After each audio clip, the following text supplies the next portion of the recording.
Olá, estamos começando um Na Ponta do Giz, temporada 2026. Sou o professor Hervelto Evocarter e vou estar conduzindo este programa este ano com vocês. O Na Ponta do Giz é um programa que está dedicado a você, professor, você, professora, gestores, coordenador pedagógico, equipe técnica das escolas. É aquele momento que contribui com o seu AC, com a coordenação pedagógica da semana, sempre trazendo um tema atual para colaborar com a formação continuada das equipes técnicas das escolas. E hoje, o nosso convidado para abrir esta grande temporada de 2026 é o neurocientista Fernando Lauria. Ah, que honra! Muito obrigado, Fernando, por atender o nosso pedido aqui na TV Conexões. Estamos aqui de casa nova, um Coisa estúdio linda, hein? novo, né? Então é uma honra abrir este ano contigo.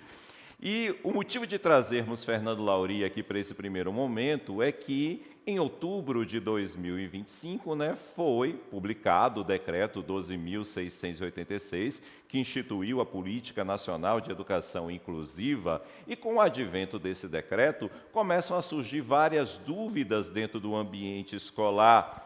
Quais são agora os desafios que teremos que promover para que esse estudante realmente possa ter o seu direito à acessibilidade e uma formação dentro da sua trajetória? É sobre isso que vamos conversar hoje aqui com o Fernando, que vai trazer para a gente aqui um pouco dessa ponderação, de que maneira essa acessibilidade, Fernando, possa ser praticada, efetivada dentro do ambiente escolar, principalmente com aqueles estudantes que possuem TEA, TDAH, a alta dotação, Então, por favor, Fernando, nos esclareça como é que podemos superar esses desafios. Perfeito. Primeiramente, obrigado pelo convite. É uma honra poder estar aqui com vocês nessa casa nova, essa casa bonita. Parabéns pelo novo espaço. E eu acho que esse é um assunto extremamente pertinente e necessário que nós discutamos, não só pela publicação do decreto em si, mas também pela necessidade de um olhar mais humano que a gente precisa trazer dentro do ambiente escolar. Quando eu falo num olhar mais humano, eu estou falando da necessidade que nós temos de poder entender que todos nós, independentemente de apresentarmos um cérebro típico ou atípico, e aí não necessariamente eu estou falando de deficiência, porque quando nós falamos, por exemplo, em TDAH, o TDAH não é considerado uma deficiência, mas há uma necessidade de se ter um olhar diferenciado para esses alunos com TDAH. Altas habilidades, superdotação também não é uma deficiência, mas existe essa necessidade desse olhar diferenciado. E aí, na política de 2008, nós temos como público-alvo dessa política as pessoas dentro do transtorno do espectro do autismo, as pessoas com deficiência intelectual e as pessoas com altas habilidades e superdotação. Ou seja, nós temos a garantia do acesso a esse atendimento especializado para esse público-alvo específico, mas é importante que nós também tenhamos em mente que existem outras condições, inclusive com outras leis já publicadas também, que permitem o acesso e o atendimento educacional especializado para alunos, por exemplo, com TDAH, para alunos com dislexia. O primeiro ponto é esse, e eu sempre faço essa pergunta e trago essa reflexão. E se fosse meu filho?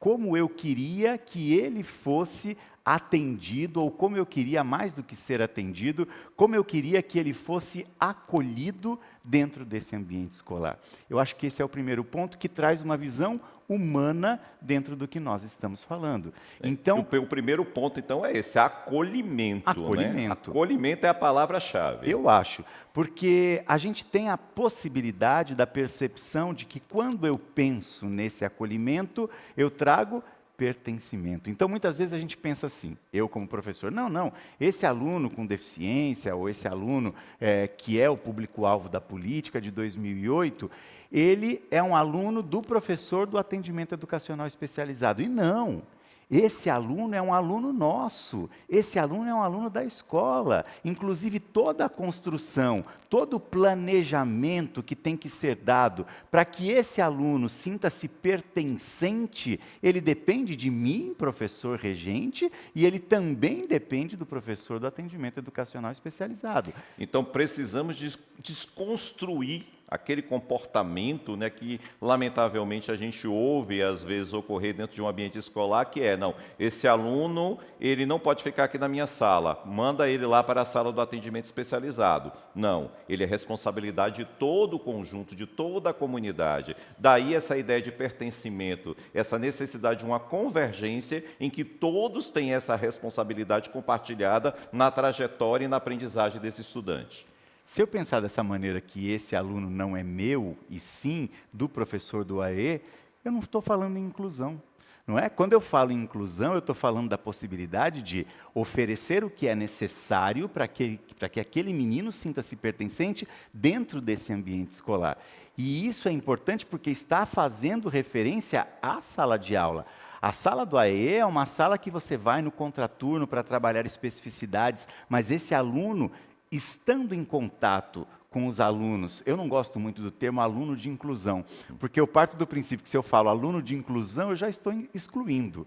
Então, são todos alunos. Nessa sala eu não tenho 27 alunos e 3 alunos de inclusão, não, eu tenho 30 alunos dentro dessa sala. Então, acho que esse é o princípio que norteia e que nós precisamos mudar. Os tempos são outros, as experiências que nós vivemos e as demandas que nos são trazidas também são outras. E nós temos que estar preparados para que possamos receber essa demanda. Então, isso, eu sempre falo, o ideal é que nós pensemos, por exemplo, no desenho universal para a aprendizagem, em que nós não tenhamos barreiras e todos tenham acesso de maneira indiscriminada a essa educação, porque a educação é um direito inalienável para todos nós. Se eu penso nisso, eu tenho, ainda hoje com as barreiras que são impostas, eu tenho necessidade sim de promover, através de estratégia, através do uso de tecnologias assistivas, de promover acessibilidade, e quando eu falo na promoção de acessibilidade, eu estou falando no entendimento de como esse aluno aprende de uma maneira mais fácil, porque cada um de nós aprende de maneiras únicas, independentemente de apresentarmos deficiências ou não, e a partir disso termos a possibilidade, sim, de fazer com que aquele aluno sinta-se pertencente. Sentir-se pertencente é eu participar de tudo que está acontecendo. Vou fazer uma leitura compartilhada. E eu tenho um aluno que ele é um aluno não oralizado, que ele não fala. Aí eu simplesmente coloco o menino ali do lado para que ele veja os outros lendo. Não, isso não é inclusão. Eu preciso trazer esse aluno para dentro da roda e ainda que ele não oralize, ele tem possibilidade de gesticular, ele tem possibilidade de se expressar apontando figuras, ele tem possibilidade de dramatizar e aí sim ele está sendo pertencente. Aí sim ele está participando, porque quando eu me sinto pertencente, eu me sinto motivado para que o processo de aprendizagem aconteça. Do contrário, não vai acontecer da forma como a gente espera. Dessa maneira, então, teríamos aí a efetivação de uma equidade, de uma justiça social, para que esse aluno realmente possa ter acesso a essa aprendizagem de uma forma em que é feito poderíamos chamar assim, de uma modulação, uma adequação dentro desse espaço, para que todos tenham as mesmas capacidades de poder desenvolver essa aprendizagem. Estaria errado dizer isso? Perfeito. E quando você fala em equidade, é interessante nós trazermos essa conceituação, porque equidade é diferente de igualdade. Quando eu falo em igualdade, eu estou oferecendo o mesmo a todos. Então, eu vou oferecer um banquete aqui, várias pessoas aqui no estúdio reunidas, e nesse banquete meu terá pão com mortadela. Banquetezão, que eu adoro pão com mortadela. Mas terá pão com mortadela. Tem seu lugar, tem seu lugar. Não é? Um banquete, para mim um banquete. Mas o que acontece? Tem pessoas aqui que não comem carne, que são vegetarianas. Tem pessoas que são celíacas, que têm intolerância ao glúten. Quando eu falo em equidade, eu estou olhando as especificidades de cada um e, a partir daí, atendendo essas necessidades específicas. Eu vou oferecer um pão sem glúten, eu vou oferecer um outro tipo de recheio para esse pão que não seja com carne, e aí sim eu trago equidade. Para dentro da sala de aula é isso. Um exemplo simples, falando em transtorno do espectro do autismo, por exemplo, que talvez seja a maior demanda que todos vocês, professores, recebam dentro da sala de aula hoje. Quando nós temos um aluno dentro do transtorno do espectro do autismo, é muito comum que esses alunos apresentem o que nós chamamos de transtorno do processamento sensorial. O que é esse transtorno do processamento sensorial? Nesse momento, todos nós aqui dentro do estúdio temos sensação de temperatura, de luminosidade, de som, e nós conseguimos processar todos esses estímulos sensoriais que chegam até nós aqui de uma forma equilibrada. Quando falamos num transtorno do processamento sensorial, nós estamos falando de uma condição em que não há harmonia e equilíbrio no processamento desses estímulos. E aí nós podemos ter esse aluno com um processamento auditivo extremamente grande, e o que acontece? Muitas vezes a gente vê aquele menino que precisa usar um abafador auricular, porque o processamento auditivo dele é 10, 12 vezes maior do que o nosso, que não temos esse transtorno. Às vezes o menino tem que usar um colete de peso, porque ele não tem a noção da posição que o seu corpo ocupa no espaço. Isso faz com que ele sinta-se seguro, isso faz com que ele tenha a possibilidade de saber onde está e, consequentemente, de estar atento ao conteúdo que está sendo passado para ele. Isso é equidade. Eu ter possibilidade de poder entender essas especificidades, e aqui eu estou trazendo uma em si, são diversas, poderíamos ficar aqui 28 programas e ainda não encerraríamos esse assunto, mas essa é a necessidade que nós temos de entender como esses meninos funcionam, e a partir desse entendimento eu poder oferecer um ambiente que esteja adequado para atender a essas necessidades específicas. Mas eu digo para vocês uma coisa: a maior barreira que nós enfrentamos não está no ambiente. E o ambiente, sim, também é uma barreira significativa. Mas a maior barreira que nós temos é a barreira atitudinal. E isso diz respeito ao quê? Ao meu preconceito, ao meu capacitismo. Não, esse menino não é capaz de aprender. E aí vem a neurociência para nos mostrar uma coisa: o nosso cérebro é plástico. E quando eu falo que esse cérebro é plástico, eu falo que ele é passível de ser moldado, de ser esculpido. Então, um diagnóstico não é sentença.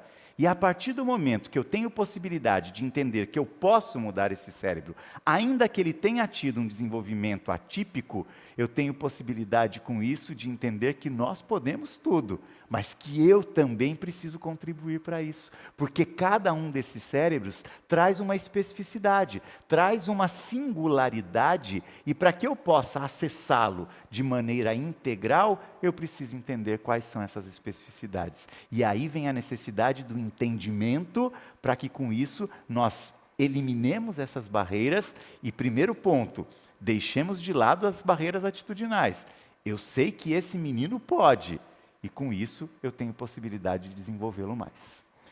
Lauria, a maior parte do nosso público do programa Na Ponta do Giz, né, são profissionais que estão dentro da escola.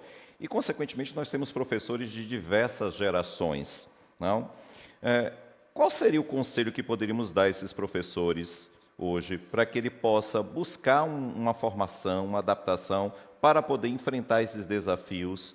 Né? Porque, voltando ao que eu falei lá no início, a gente sente ainda uma grande resistência, né, de alguns profissionais, principalmente de algumas gerações anteriores a todo esse processo que estamos vivenciando agora dentro da educação, a todas essas mudanças e avanços da garantia de efetivação de direitos fundamentais, mas que ainda tem essa atitude, como você muito bem falou, de não se sentir responsável por fazer essas possíveis modulações para possibilitar essa acessibilidade à aprendizagem. Então, que conselhos poderíamos dar a esses professores para ele gerir essa aprendizagem, para ele fazer uma boa avaliação e fazer com que esse aluno realmente se sinta acolhido, incluído nesse processo? Perfeito. Ótima pergunta. Primeiro ponto, eu entendo também vocês, professores, que não está fácil, e não está realmente. É uma cobrança diária, e eu também sou professor, eu sou pedagogo, eu vivencio o chão da sala de aula e falo isso com propriedade. A faculdade não me preparou para isso, não me preparou mesmo. Eu tive que buscar esse conhecimento, mas essa é uma necessidade. A formação continuada hoje, ela é urgente, ela é necessária. E existe uma outra coisa. A educação, o processo de ensino e de aprendizagem, ele não é estático, ele é dinâmico. A aula que eu dava há 10 anos atrás, eu digo para você, não preciso nem ir tão longe.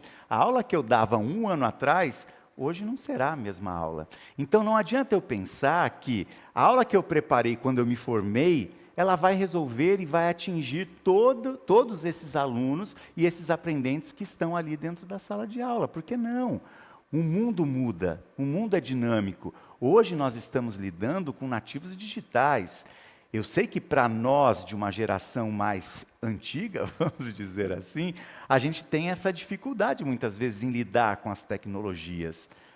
Mas é uma realidade, é uma necessidade. E a gente tem que ir se adequando, a gente tem que ir se aprimorando, para que isso também possa fazer parte do nosso dia a dia dentro da sala de aula. E isso, obviamente, envolve esses alunos que estamos com uma prevalência cada vez maior, que apresentam o que nós podemos chamar de neurodivergência.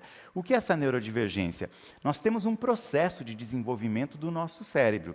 E às vezes dentro desses processos do desenvolvimento do cérebro que começam a acontecer ainda na barriga da mãe, há falhas. E nessas falhas nós podemos ter os transtornos do neurodesenvolvimento, como por exemplo o autismo e o TDAH. Dentro desta condição, a prevalência é cada vez maior e há um ponto que é importante que eu diga para vocês. Na verdade, ou estas, são condições inatas. Ninguém torna-se autista, ninguém torna-se TDAH. As pessoas já nascem dentro dessas condições.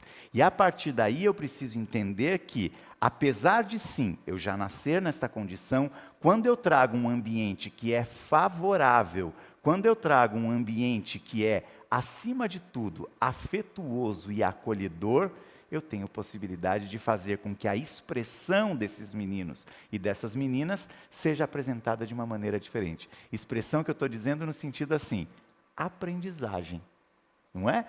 Absorver aquilo que me foi passado e a partir daí poder expressar isso como um aprendizado que eu obtive. Você trouxe um ponto que eu acho muito interessante, que é a condição voltada às avaliações. Porque muitas vezes a gente pensa assim, e está aí, a gente precisa trazer um tipo de avaliação, mas nem sempre a avaliação precisa ser também estática. Eu trago então muitas vezes, vamos pensar num aluno com TDAH, já demos um exemplo do TEA, vamos pensar num aluno com TDAH agora. Um aluno com TDAH, ou uma pessoa com TDAH, toda vez que eu trago uma atividade que para ela é longa, um enunciado muito longo, que aquilo denota um certo trabalho exagerado para que seja resolvido, ele trava. E não trava porque é preguiçoso, não trava porque não tem vontade de fazer, não. Trava porque este cérebro funciona de uma maneira diferente. E a partir desse funcionamento diferente, o que eu, como professor, preciso entender para que eu torne esta avaliação acessível para esse menino? Às vezes, diminuir o enunciado. Colocar as palavras-chave que são suficientes para que ele entenda o que precisa ser feito. Ou, muitas vezes, segmentar esta atividade e colocar pedaços menores para que ele vá resolvendo em partes esta atividade e, a partir daí, chegue no resultado final como os outros. Quando a gente fala em TDAH, nós não estamos falando de um déficit intelectual. Nós estamos falando de uma condição que afeta, sim, tanto a questão voltada ao processo atencional e de concentração, como também nós temos um déficit de dopamina, um neurotransmissor que ativa o nosso sistema de recompensa e faz com que a gente se sinta motivado. Isso significa também que uma pessoa com TDAH tem menos motivação. E eu preciso entender isso, porque não é que ele não tenha vontade de fazer, mas a motivação é muito menor para que ele possa realizar aquela mesma atividade que o colega que tem essa liberação de dopamina dentro de um padrão esperado, está ali mais apto para poder realizá-la. Então, quando eu entendo, aí sim, eu direciono essas minhas atividades para a necessidade que esse menino apresenta e, com isso, eu permito uma acessibilidade, assim como o outro que não apresenta TDAH. Nossa, quanto conhecimento nesses poucos minutos que estamos aqui, desse AC de na ponta do giz. Professor, professora, vamos fazer uso desse conhecimento e colocá-lo em prática dentro do nosso ambiente escolar. E para saber um pouco mais, quem quiser conhecer um pouco mais, Fernando Lauria também trouxe aqui hoje o livro dele. Por favor, Fernando, apresente seu livro aqui para o nosso público. Aqui, o livro TEA, TDAH e Funções Executivas. A gente poderia, depois, eu me autoconvido para voltar num outro programa para falarmos só sobre funções executivas. Maravilha, já está convidadíssimo. Mas esse livro, ele traz essa possibilidade do entendimento dessa neurodiversidade e, a partir daí, da possibilidade de podermos, com esse olhar sobre a diversidade que existe dentro da sala de aula, termos condição de alcançarmos cada um desses alunos. E também a estimulação por funções executivas, porque o principal déficit que existe em qualquer transtorno está ligado à função executiva. E esse é um ponto que a gente precisa trabalhar, sobretudo na educação infantil, porque ali é o período mais rico que a gente tem para essa estimulação, mas ao longo da nossa vida toda, porque função executiva é o que permite com que a gente tenha autonomia. Então, se eu pego um menino, por exemplo, com TDAH, que ele tem dificuldade na organização, quando eu estimulo função executiva, eu possibilito com que ele divida as tarefas do modo que tem que ser divididas, inicie aquilo que tem que ser iniciado no momento certo, organize, coisa básica, o material dentro da mochila para que ele possa levar o material necessário para a escola e assim por diante. Então, é um assunto extremamente necessário que a gente discute desde a educação infantil até a nossa vida adulta.